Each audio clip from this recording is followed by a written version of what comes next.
नमस्कार, आप देख रहे हैं लोकमत राजस्थान। मैं हूं निशु शर्मा आपके साथ। मदन राठौड़ ने तेजस्वी यादव पर बोला हमला। कहा तेजस्वी को संघीय ढांचे की समझ नहीं। अंता उपचुनाव में भी जीत का किया दावा। बिहार चुनाव के आगाज के साथ ही सियासी बयानबाजी भी तेज हो गई है। इस बयानबाजी के बीच विपक्ष के प्रत्येक आरोपों का बीजेपी के नेता जमकर पलटवार कर रहे हैं।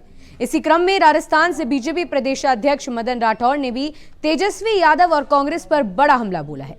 राठौड़ ने तेजस्वी यादव पर तंज कसते हुए कहा कि वो अभी युवा हैं और उन्हें संघीय ढांचे की समझ नहीं है। आइए देखते हैं ये खास रिपोर्ट। राठौड़ ने कहा कि तेजस्वी यादव अभी युवा हैं, उन्हें देश के संघीय ढांचे की समझ नहीं है।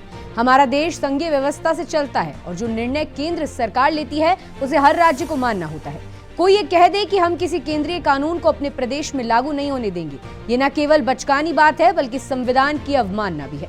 ये देश एक है और कोई भी प्रदेश इस देश से अलग नहीं है। तेजस्वी यादव और कांग्रेस पार्टी दोनों ही ऐसे बयान देकर भ्रम फैलाने का काम कर रहे हैं। देखिए, इस देश में संघीय व्यवस्था है। पूरा देश केंद्रीय नेतृत्व जो निर्णय करता है, जो कानून बनाता है, वो संघीय व्यवस्था में आने वाले सभी प्रांतों को मानना पड़ता है। ये एक नियम है। अब इस संघीय व्यवस्था से कोई बाहर कैसे हो सकता है? और ऐसी कोई बात कर रहा है, वो केवल जनता को भ्रमित करने का काम कर रहा है। कर नहीं सकते, हो नहीं सकता। बात रखने का सबको राइट है, लेकिन कानून बनने के बाद उसका पालन सबको करना ही होता है। उसमें कोई अलग कोई व्यवस्था नहीं है। अब वो तेजस्वी कुछ भी उस वर्ग को भड़काने का काम करता है। तेजस्वी की वही भाषा है जो पहले राहुल गांधी बोलते थे और अब तेजस्वी उसी शब्दावली का उपयोग कर रहे हैं, लेकिन इससे फर्क नहीं पड़ता। बिहार में भाजपा की सरकार बनने वाली है और भाजपा की नीतियां हर राज्य में समान रूप से लागू होगी। भाजपा प्रदेश अध्यक्ष मदन राठौड़ ने चारा घोटाले से जुड़े सवाल प्रतिक्रिया देते हुए कहा कि ये बात सर्वविदित है कि लालू प्रसाद यादव पर गंभीर आरोप लगे थे। कांग्रेस ने तब उन्हें बचाने की पूरी कोशिश की थी। मुकदमों को कमजोर करने के प्रयास किए गए, लेकिन सफलता नहीं मिली। कांग्रेस हमेशा तुष्टीकरण की राजनीति करती है। कांग्रेस हमेशा तुष्टीकरण की राजनीति करती आई है, कभी किसी वर्ग विशेष के लिए, कभी किसी गठबंधन के दबाव में। गठबंधन की राजनीति में कांग्रेस को अपने साथियों की शर्तें माननी पड़ती हैं, वरना गठबंधन टूट जाता है। यही कारण है कि वो नैतिकता से समझौता करती रहती है। राठौड़ ने कहा कि देश में यदि SIR सर्वे या मतदाता सूची की समीक्षा हो रही है तो ये स्वागत योग्य कदम है। जिन लोगों ने गलत तरीके से अपने नाम जुड़वाए हैं उन्हें ही डर लग रहा है। अगर कोई गलत नाम मतदाता सूची से हटाया जा रहा है तो डरने की जरूरत क्यों?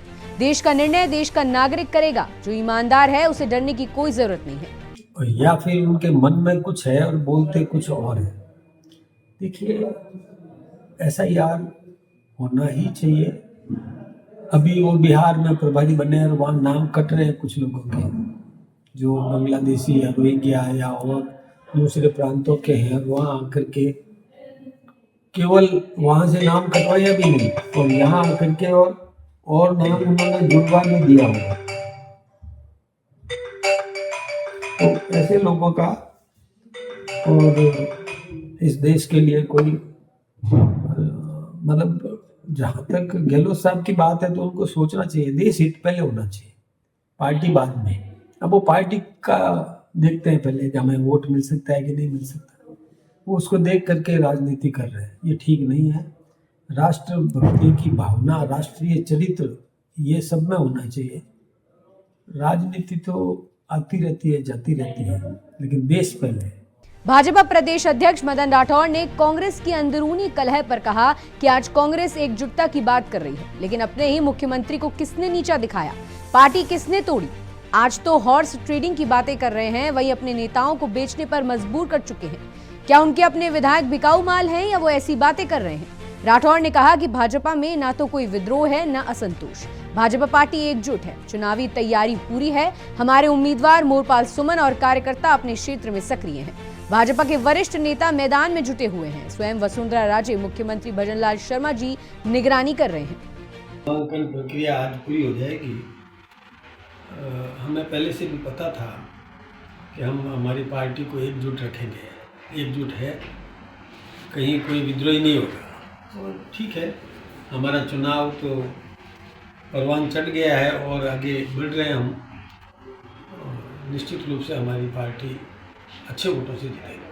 भाजपा प्रदेश अध्यक्ष मदन राठौड़ ने कहा कि विपक्ष कैसे भी गलत हथकंडे अपनाए सफलता नहीं मिलेगी।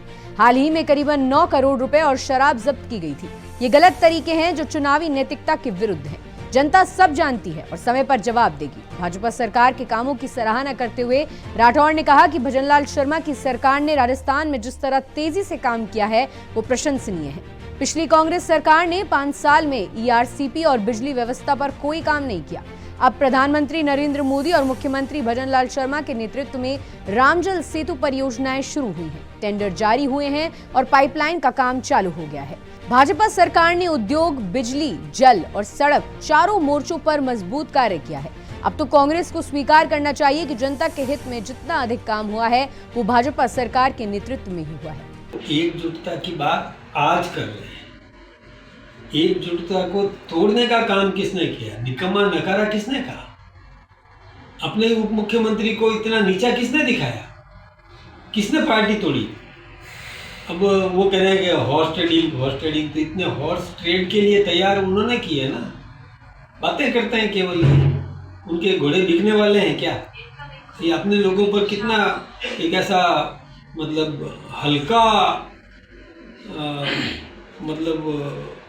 शब्द दे रहे हैं वो हॉर्स ट्रेडिंग, यानी अपने लोग उनके बिकने वाले लोग हैं क्या? बिकाऊ माल है क्या वो? ऐसी बातें क्यों करते हैं वो? अपनी पार्टी को वो संगठित नहीं रख पाए और कहते हैं हम संगठित रखेंगे। कैसे संगठित रखोगे? तोड़ने का काम तो उन्होंने किया। भाजपा प्रदेश अध्यक्ष मदन राठौड़ ने अंत में भाजपा और कांग्रेस पार्टी के उम्मीदवार की तुलना पर कहा कि कांग्रेस का उम्मीदवार खुद जमानत पर है, उसकी पत्नी भी जमानत पर है। उन पर भ्रष्टाचार, गबन के गंभीर आरोप हैं। उनके ही मंत्री ने उन पर भ्रष्टाचार के कई खुलासे किए। उनकी तुलना में भाजपा का उम्मीदवार ईमानदार, कर्मठ और जनता से जुड़ा हुआ है। कांग्रेस कह रही है कि उनके जैसा प्रत्याशी हमारा नहीं है, तो सही कह रही है। कांग्रेस जैसा कलंकित प्रत्याशी भाजपा का नहीं है और हो भी नहीं सकता। जनता अब तुलना कर चुकी है। कांग्रेस के कलंकित चेहरे को कोई समर्थन नहीं देगा। जनता भाजपा के साथ है और हम पूर्ण बहुमत से जीत दर्ज करेंगे। ऐसी तमाम ताजा खबरों के लिए आप देखते रहिए लोकमत राजस्थान।